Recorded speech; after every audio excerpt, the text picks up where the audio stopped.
Pessoal, bom dia. Hoje nós vamos encerrar nossas reposições com a segunda aula de Teoria da Constituição. Nós vamos falar um pouquinho sobre controle de constitucionalidade. Vou fazer de tudo para ter uma aula um pouco mais curta do que a última. Ela ficou bastante extensa, mas já antecipo que o conteúdo é bastante denso e que nós não esgotaremos o tema.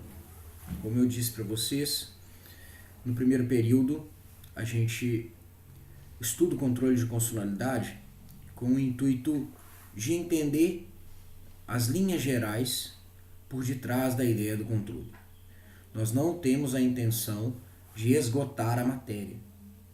Isso significa que nos semestres seguintes vocês precisam buscar informações nos livros que complementem aquilo que eu vou passar para vocês, que são apenas os apontamentos iniciais. E apenas para encerrar essa nota introdutória, eu vou apresentar para vocês aqui um PowerPoint, só para que vocês possam anotar o que nós vamos estudar nessa aula de hoje. Hoje nós vamos ver o capítulo 8, controle de constitucionalidade, linhas gerais. Volto a repetir. Estudaremos o conceito, em seguida as classificações, as inúmeras classificações relacionadas ao controle de constitucionalidade. Em seguida, falaremos um pouco das manifestações históricas do controle de constitucionalidade, e com destaque aí para a manifestação norte-americana, para a manifestação austríaca, e destacarei algumas diferenças em relação a outros modelos que, a partir de meados do século passado, começaram a se desenvolver na Europa. Finalmente, falaremos da jurisdição constitucional no Brasil. E já antecipo, jurisdição constitucional e controle de constitucionalidade, em grande medida, podem ser vistas como expressões sinônimas. Digo isso porque o controle de constitucionalidade não é exercido apenas pelos órgãos do Poder Judiciário, mas ele é majoritariamente exercido pelos órgãos do Poder Judiciário. E quando o controle é exercido pelos órgãos do Poder Judiciário, disse que nós estamos a analisar o exercício do controle jurisdicional de constitucionalidade. Daí a ideia de jurisdição constitucional. Então, nós estudaremos como é que no Brasil se realiza o controle de constitucionalidade por parte do Poder Judiciário. E nessa parte, eu já esclareço que nós não vamos encerrar o assunto, porque infelizmente, no primeiro período, nós não temos condições de aprofundar a explicação em relação aos procedimentos das ações do controle de constitucionalidade do modelo concentrado. Nós apenas apresentaremos quais são essas ações, quem são os legitimados para a sua propositura, quem fará o julgamento e quais são os efeitos dessa decisão. Os procedimentos são procedimentos regulados por lei, duas leis especificamente, 9868 e 9882, e esses procedimentos devem ser lidos posteriormente por vossas excelências, quando vocês estiverem estudando o tema após terem tido aula de processo civil. Então, para dar início à nossa aula, especificamente no primeiro ponto, eu chamo a atenção de vocês inicialmente para o conceito de controle de constitucionalidade. E faço isso destacando algo que eu já antecipei para vocês desde as nossas primeiras aulas. O controle de constitucionalidade é um mecanismo que visa a proteger a supremacia da Constituição. O controle de constitucionalidade, ele nada mais é do que um procedimento que é regulado para estabelecer uma forma de retirada do ordenamento jurídico daquelas normas que se tornam ou que são incompatíveis com a Constituição. Repetindo, é um procedimento para a retirada das normas do ordenamento jurídico que são incompatíveis com a Constituição ou que se tornam gradativamente incompatíveis com a Constituição. Mas não é apenas isso. O controle de constitucionalidade também pode servir para que uma norma seja declarada não aplicável naquele caso concreto. Ou seja, a norma continua a existir, mas naquele caso específico ela não será aplicada, porque naquele caso ela viola a Constituição. Em última instância, o controle é um procedimento, é um mecanismo, é uma forma que visa a reafirmar a posição da Constituição como norma suprema do ordenamento jurídico e que, portanto, deve prevalecer frente às demais normas quando essas normas contrariam o texto da Constituição. Eu destaco, no entanto, que nem sempre a inconstitucionalidade será uma inconstitucionalidade material. Nem sempre haverá uma afronta do conteúdo da norma infraconstitucional com a Constituição. Por vezes, esta inconstitucionalidade será formal. Significa dizer que no procedimento de construção da norma houve uma violação das regras procedimentais da Constituição. Vocês sabem que o processo de criação de uma norma ele só é válido se ele respeita os ditames da Constituição. O processo de institucionalização de uma norma ele é regrado pela Constituição. A isso nós chamamos de processo legislativo.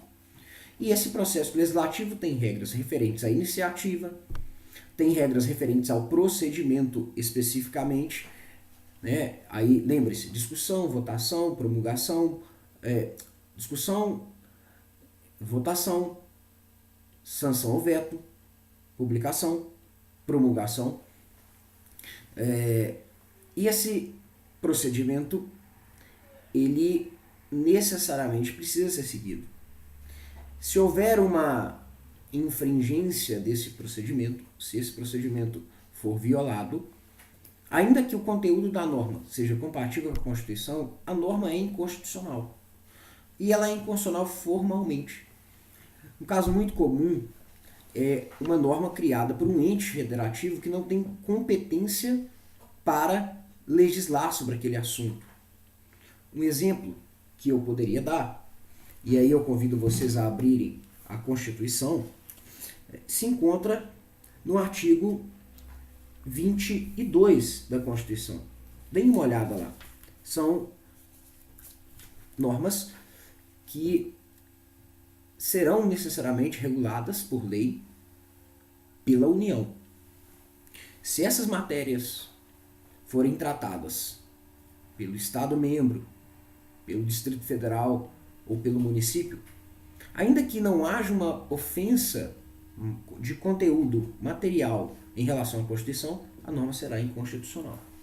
Vejam, eu vou destacar aqui uma matéria que é interessante e que muitas vezes pode causar dúvida. Desapropriação.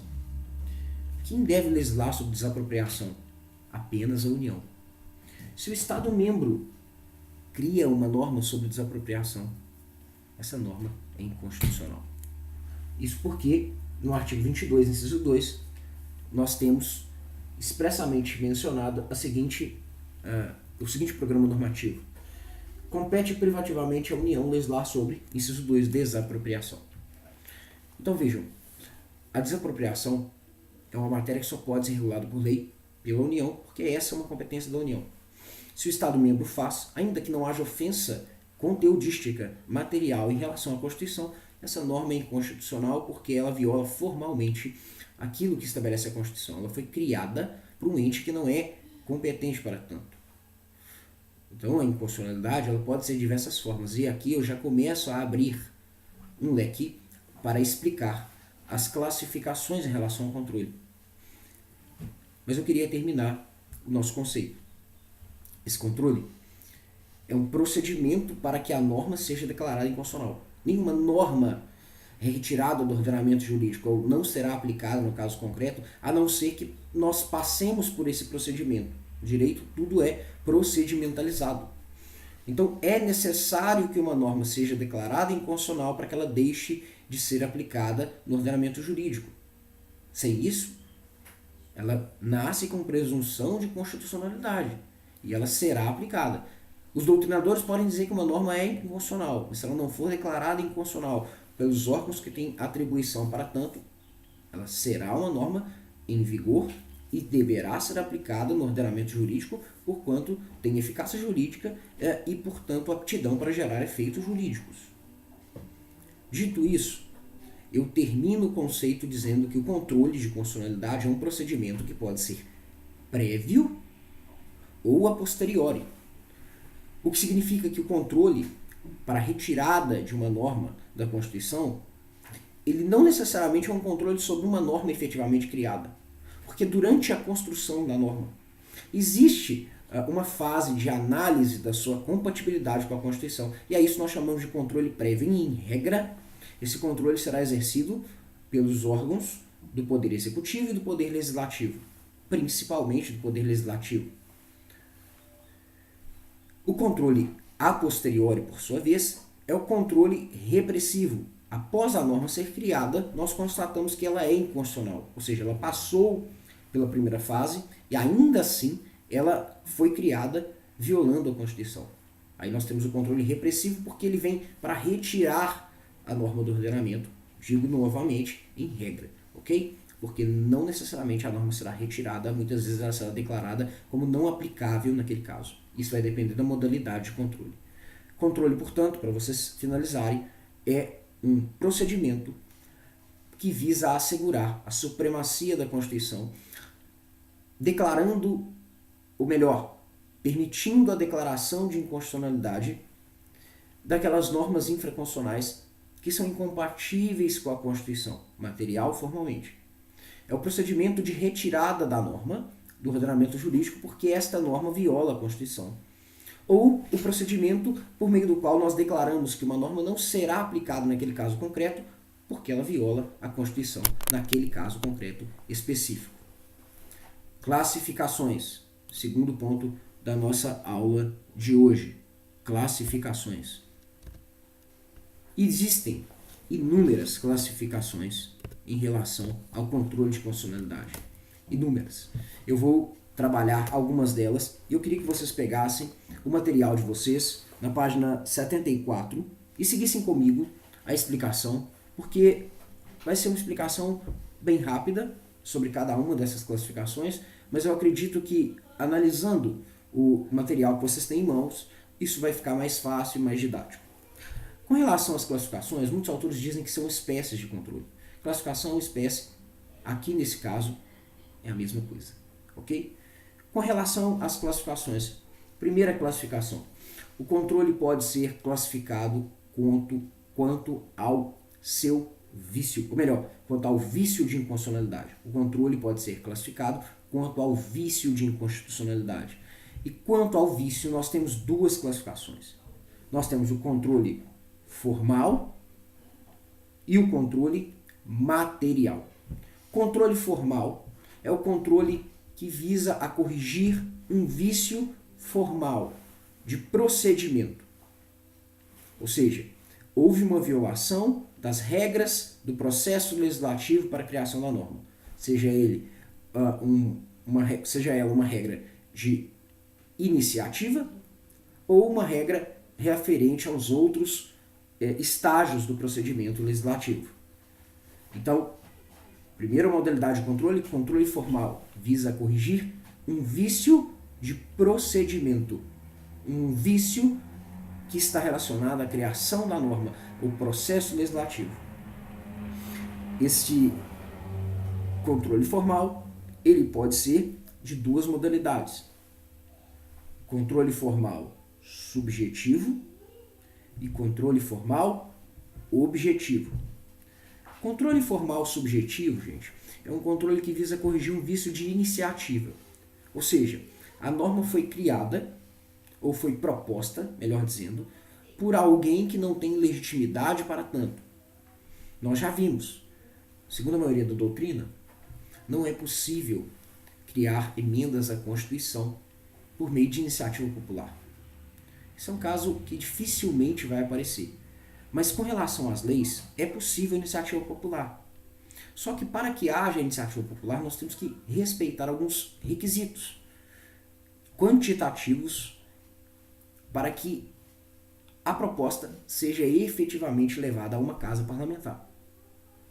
Se esses requisitos não são admitidos, não são respeitados, não são cumpridos, há um vício de iniciativa. O mais comum, no entanto, é um parlamentar apresentar uma proposta de lei que não pode ser apresentada por iniciativa parlamentar, porque existem determinadas leis que têm que ser iniciadas pelo chefe do executivo. Vou dar um exemplo para vocês, e aí eu queria que vocês pegassem a Constituição de vocês e analisassem comigo o artigo 61 da Constituição. 61 da Constituição. Peguem lá.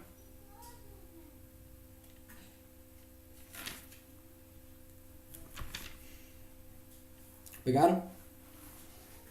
Então vamos entender o que eu estou dizendo. Em regra, quem pode apresentar proposta de lei? Bom, é o artigo 61 caput. Veja comigo. A iniciativa de leis complementares e leis ordinárias, duas espécies de leis, cabe a qualquer membro ou comissão da Câmara dos Deputados, do Senado Federal ou do Congresso Nacional, órgãos do Poder Legislativo, ao Presidente da República, ao Supremo Tribunal Federal, aos Tribunais Superiores, ao Procurador-Geral da República e aos cidadãos na forma e nos casos previstos nessa Constituição. Em regra, todos esses agentes podem apresentar proposta de lei, em regra, ok? Existem exceções, no entanto, previstas na Constituição. Que exceções são essas? Algumas delas estão no inciso 2º do artigo 61. Acompanhe a leitura. São, parágrafo 1º, inciso 2º do artigo 61.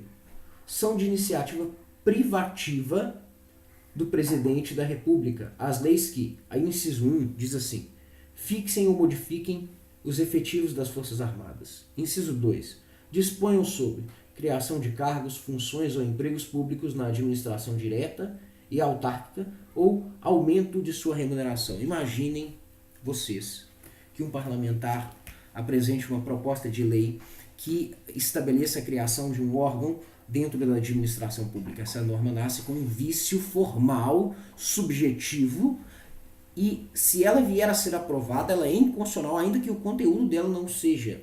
Então, voltando aqui nas classificações, o controle de constitucionalidade quanto ao vício, ele pode ser um controle formal ou material. Formal é aquele controle que visa corrigir um vício de procedimento.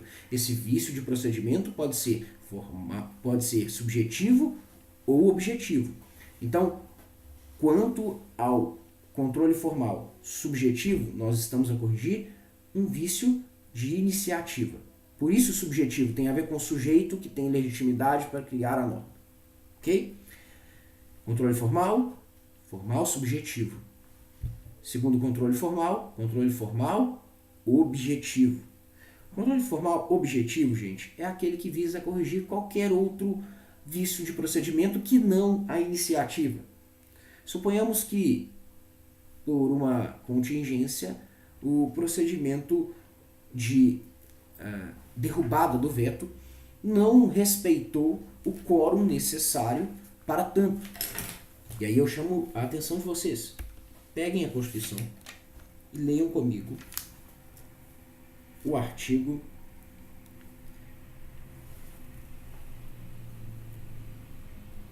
66.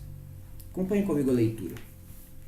A casa na qual tenha sido concluída a votação enviará o projeto de lei ao Presidente da República, que, aquiescendo, ou seja, que concordando, o sancionará. O Presidente da República, se considerar o projeto, no todo ou em parte, inconstitucional ou contrário ao interesse público, vetá-lo-á total ou parcialmente, no prazo de 15 dias, contados da data do recebimento, e comunicará, dentro de 48 horas, ao presidente do Senado os motivos do veto.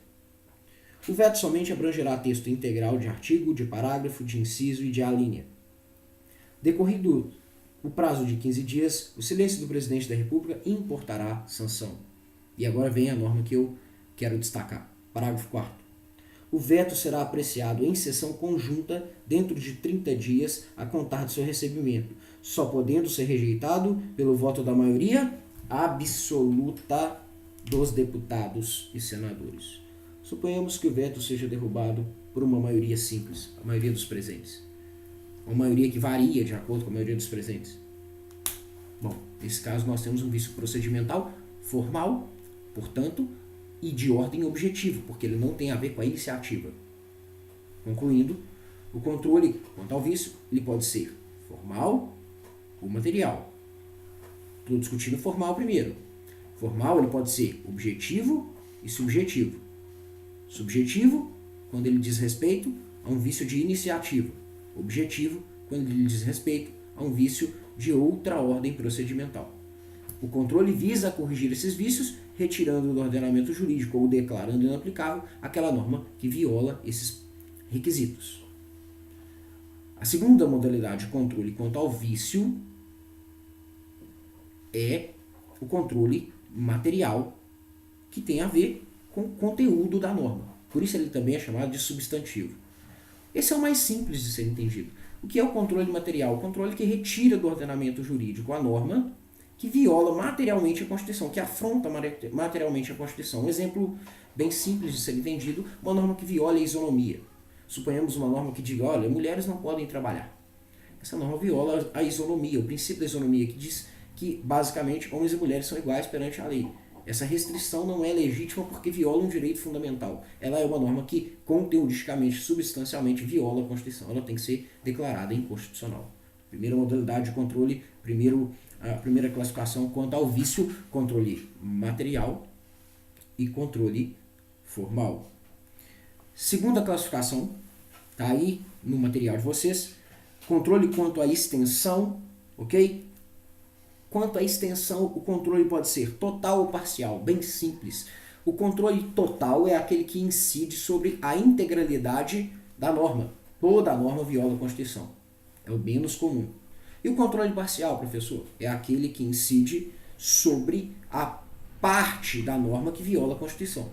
Nem sempre a norma é completamente inconstitucional. Às vezes você tem um artigo ou alguns artigos que violam a Constituição, ou que potencialmente violam a Constituição. Nesse caso, o controle vai incidir sobre essa parte da norma, e nessa hipótese ele será um controle parcial. Ok? Bem simples. Controle quanto à natureza, terceira classificação. Quanto à natureza, também é bem simples. O controle pode ser comissivo ou omissivo. Como assim, professor? Controle comissivo é aquele que controla uma ação do legislador. Se o legislador cria uma norma e essa norma viola a Constituição, esse controle que visa corrigir essa violação é comissivo, porque ele incide sobre uma ação do legislador, uma norma efetivamente criada. O controle omissivo, por outro lado, é aquele controle que protege a Constituição contra uma inação do legislador. Então, vejam, o legislador precisa regulamentar a Constituição e não o faz. Quando ele não o faz, ele automaticamente viola a Constituição, não por ação, mas por omissão. Um exemplo bem simples. A Constituição diz que, no âmbito do direito tributário, haverá um tributo sobre grandes fortunas, e esse tributo será instituído por lei complementar. Nós já temos aí quase 30 anos de vida na nossa Constituição e até hoje esse tributo não foi criado. Não sabemos por quê. Certamente sabemos, mas o fato é que a omissão do legislador, neste caso, é inconstitucional. O tributo sobre grandes fortunas certamente desoneraria aqueles que têm menos e garantiria, em alguma medida, que aqueles que têm mais fossem tributados. E isso, consequentemente, poderia contribuir para que nós respeitássemos o princípio da capacidade econômica, que é um princípio constitucional no âmbito do direito tributário. Quanto à natureza, o controle pode ser comissivo, incide sobre uma ação inconstitucional, ou omissivo, incide sobre uma omissão inconstitucional. Muitas das vezes não haverá um critério para medir qual é o tempo que o legislador tem para legislar. E aí nós respeitamos o princípio da razoabilidade, ok? Quarta modalidade de controle, quarta espécie, quarta classificação. Controle quanto ao órgão que efetua o controle. Bom, quanto ao órgão, nós temos as seguintes classificações.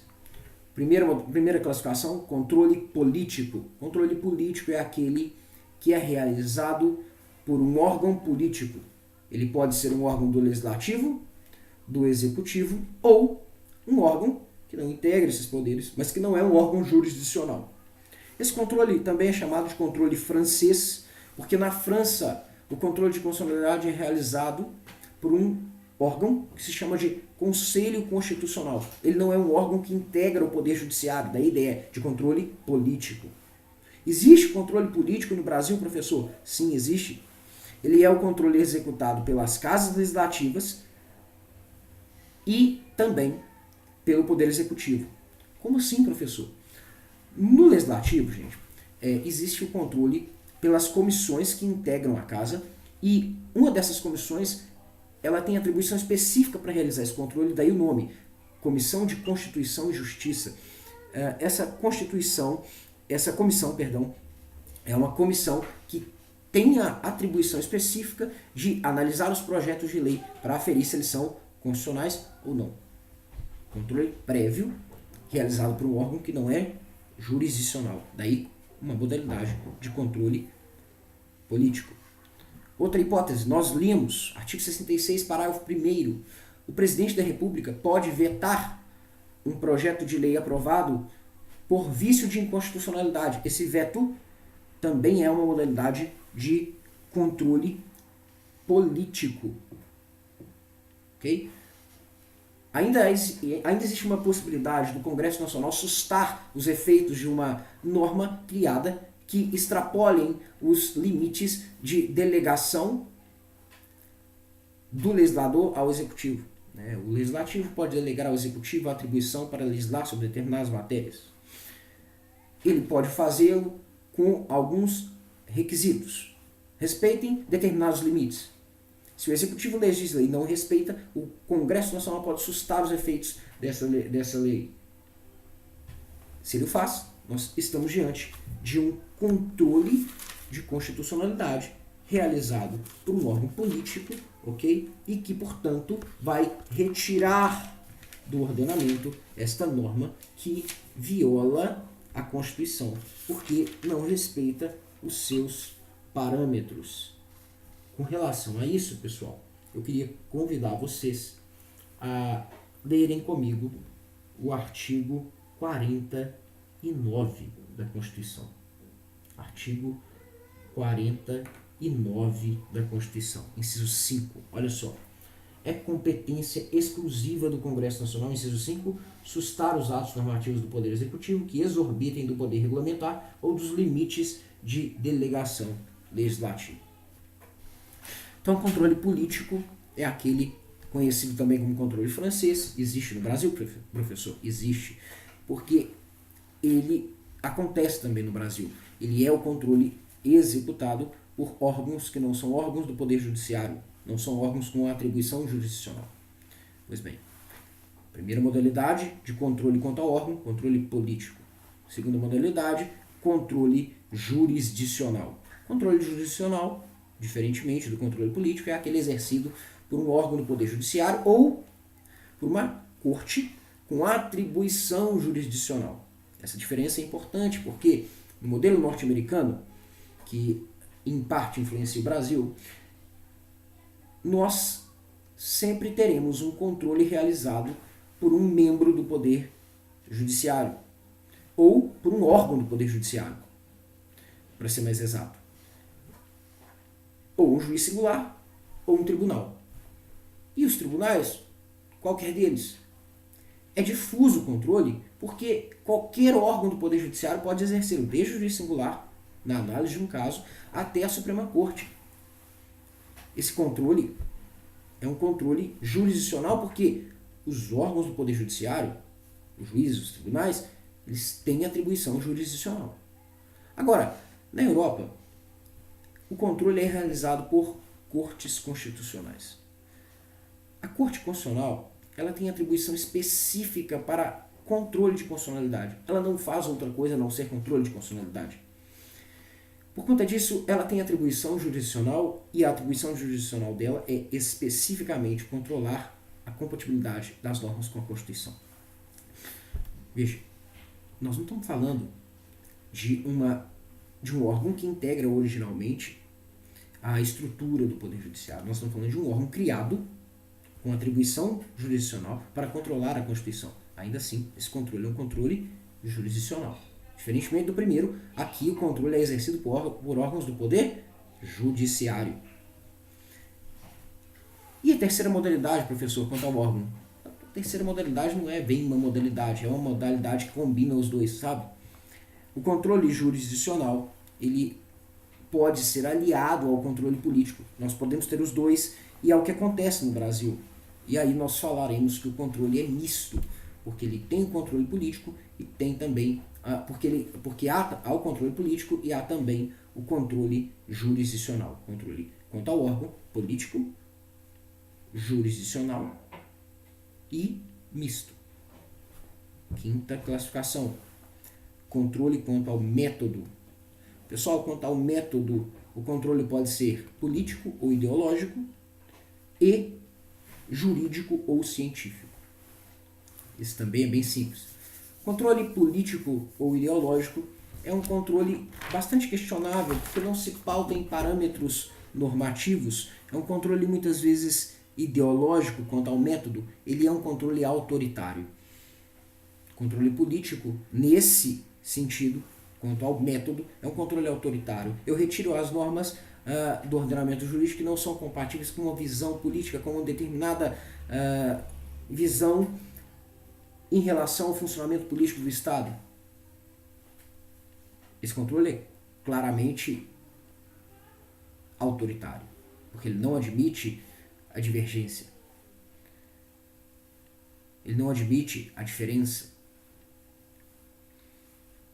Por exemplo, imaginem a Alemanha nazista, toda norma que fosse uma norma que igualasse as pessoas de etnias diferentes seria retirada do ordenamento jurídico, porque na Alemanha nazista havia a ideia de que existia uma raça superior, a raça ariana. Bom, controle ideológico, político, legítimo, autoritário. E o controle político, segunda modalidade de controle quanto ao método. Bom, esse é o controle que deveria ser o controle a prevalecer nos estados democráticos. O controle deve se preocupar com o caráter normativo. O controle não deve ser realizado com base em questionamentos de ordem política. O sujeito caiu porque ele não tinha apoio parlamentar. Vejam, essa não é uma questão que as cortes devem analisar. As cortes devem analisar se o procedimento seguiu ou não os critérios estabelecidos na Constituição. Se não seguiu, é inconstitucional. Se seguiu, ok. Não há problema. Esse é o controle jurídico. É um controle, quanto ao método, mais democrático, compatível com o Estado de Direito. Continuando ainda dentro dos controles e rapidamente, para a gente fechar esse primeiro bloco, para não ficar uma aula muito extensa, e aí eu volto com o segundo bloco. Quanto à forma ou ao modo de controle. Não confundam a forma com o método. Quanto à forma ou modo, essa classificação é muito importante. O controle pode ser principal ou incidental.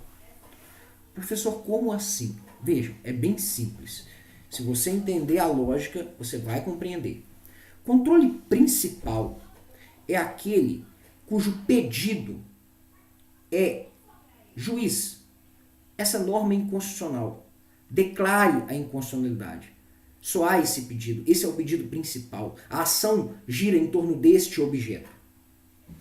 Isso vai acontecer nas ações do controle concentrado. O controle será principal. Agora vejam. O controle incidental ele é diferente. Do controle incidental eu digo: Excelência, eu estou sendo tributado. Eu estou sendo tributado e estou sendo obrigado a pagar um tributo que eu não deveria pagar. E não deveria pagar porque a lei que o instituiu é inconstitucional. Vamos dar um exemplo bem esdrúxulo, para você compreender com facilidade. Vocês sabem que quem deve cobrar IPTU é o município. Se o Estado membro cobra IPTU, se ele institui uma lei cobrando IPTU, essa lei é claramente inconstitucional. Mas, vamos lá. Suponhamos que o Estado membro tenha criado um tributo com outro nome, mas que tem o mesmo fato gerador do IPTU. Isso é inconstitucional. A Constituição não autoriza isso. Veja bem, o Estado começa a cobrar esse tributo. E o sujeito, contribuinte, começa a pagar esse tributo, dizendo: mas não pode, isso está violando a Constituição. Aí ele ajuiza uma ação perante a Justiça Comum e diz: Excelência, eu estou sendo tributado indevidamente. Eu gostaria que o Estado parasse de me cobrar e quero receber de volta tudo aquilo que eu paguei indevidamente. Veja, o pedido dele é: eu quero receber de volta tudo aquilo que eu paguei indevidamente e, em segundo lugar, eu quero que o Estado pare de me cobrar. Mas a causa de ele fazer esse pedido, o fundamento jurídico é a inconstitucionalidade. Ele diz: a norma é inconstitucional. Então existe uma questão incidental, ou seja, algo que tem que ser decidido antes da análise do pedido, daí a ideia de incidental. E este algo é exatamente a suposta inconstitucionalidade da norma. Então, no controle incidental, o juiz terá que analisar antes do pedido a inconstitucionalidade da norma. E se declará-la, passará a análise dos pedidos e julgará esses pedidos procedentes. É diferente do controle principal, em que o pedido é a declaração de inconstitucionalidade. No controle incidental, a inconstitucionalidade é analisada antes da análise dos pedidos. E os pedidos são de ordem material de outras esferas. De ordem civil, de ordem tributária, de ordem penal, entre outras inúmeras matérias. Controle principal e controle incidental. Não há dúvida. Próxima classificação, controle quanto ao modelo ou quanto à incidência. Tá aí no material de vocês, na página 76. Vejam, acompanhem comigo. Quanto ao momento, não ao modelo, quanto ao momento ou quanto à incidência. Quanto ao momento, o controle pode ser preventivo ou repressivo. Já falei disso hoje. Controle preventivo é aquele que incide sobre o projeto de lei ou sobre a proposta de emenda à Constituição. Não há ainda uma norma criada. Controle repressivo, por sua vez, é aquele que incide sobre a norma efetivamente criada. Controle repressivo ou sucessivo é aquele que incide sobre a norma efetivamente criada. Depois que foi criada, ele vem. Daí a ideia de repressivo.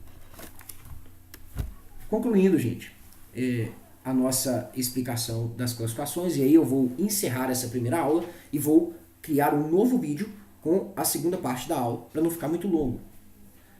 Nós temos o controle quanto ao parâmetro. E quanto ao parâmetro, o controle pode ser direto ou indireto. Vejam, essa classificação é uma classificação bastante polêmica, porque o único controle de constitucionalidade efetiva é o controle direto. É aquele que tem como parâmetro a Constituição Federal.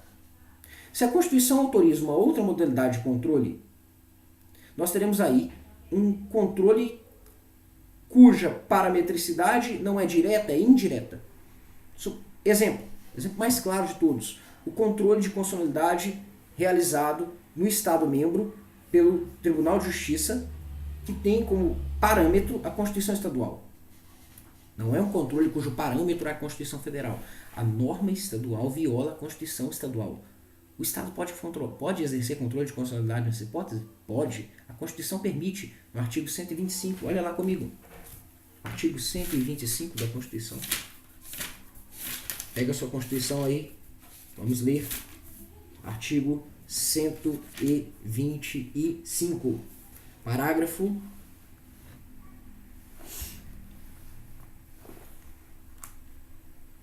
Olha só, leiam comigo aqui, ó. Parágrafo 1º, tá, gente? Os Estados organizarão sua justiça, observando os princípios estabelecidos nesta Constituição.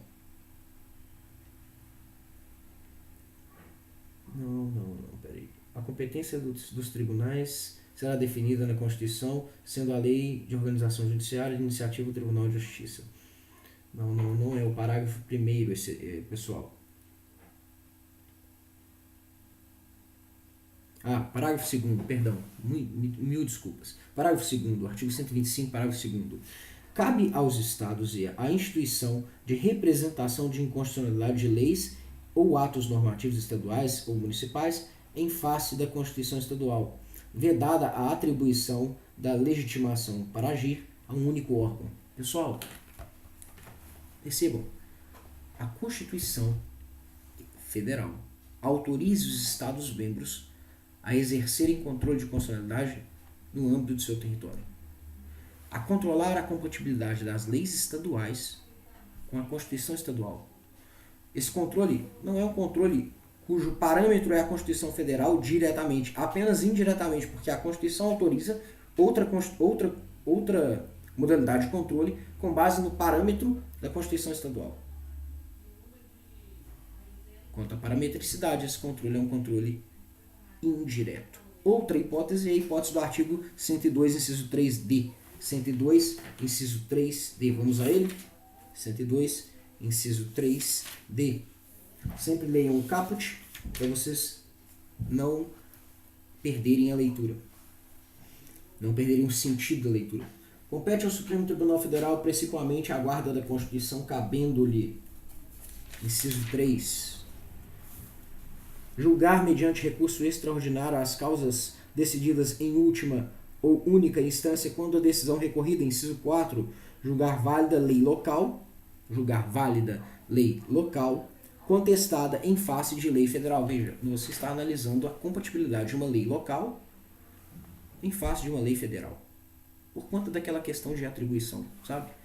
Qual ente tem atribuição para legislar sobre esse assunto? Se há incompatibilidade entre essas normas, isso vai ser realizado, essa análise vai ser realizada pelo Supremo, porque há aí uma potencialidade de conflito federativo. Pois bem, nesse caso o parâmetro não é a Constituição, o parâmetro indireto é a Constituição, porque a Constituição autoriza esse controle. Mas o parâmetro direto é a lei. E não é o controle de constitucionalidade, concorda? É o controle de legalidade. Então, quanto ao parâmetro, ou quanto à parametricidade, o controle pode ser direto ou indireto. O direto é o controle de constitucionalidade por excelência, é aquele que tem como parâmetro a Constituição Federal. Nós que analisaremos a Constituição Federal para ver se essa norma aqui infraconstitucional viola ou não a Constituição Federal. Por outro lado, quanto à parametricidade, o controle pode ser indireto, e ele será quando a Constituição autoriza uma outra modalidade de controle, cujo parâmetro não será a Constituição Federal. Então, ela indiretamente é utilizada como parâmetro, porque o controle só pode se realizar porque ela autoriza. Perfeito? Encerramos aqui a nossa explicação em relação às classificações do controle, e na próxima videoaula nós faremos uma explicação rápida sobre as manifestações históricas do controle de constitucionalidade, e em seguida falaremos do controle de constitucionalidade no Brasil. Até lá!